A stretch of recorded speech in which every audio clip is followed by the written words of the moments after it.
Hey, what's up, you guys? So, today I will show you how to get Spotify Premium for free. So, let's start. So, the first thing we need to do is type on Spotify free trial and hit enter. Now, with the results, click on the one that says get 3 months of Spotify Premium for free. Now, click on start free trial and click on sign up for Spotify.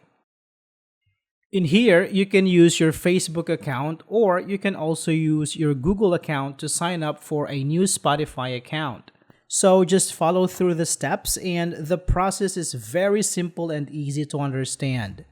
Now after this, you need to provide your PayPal account, but just remember to cancel your subscription before the trial ends and you will not be charged with anything.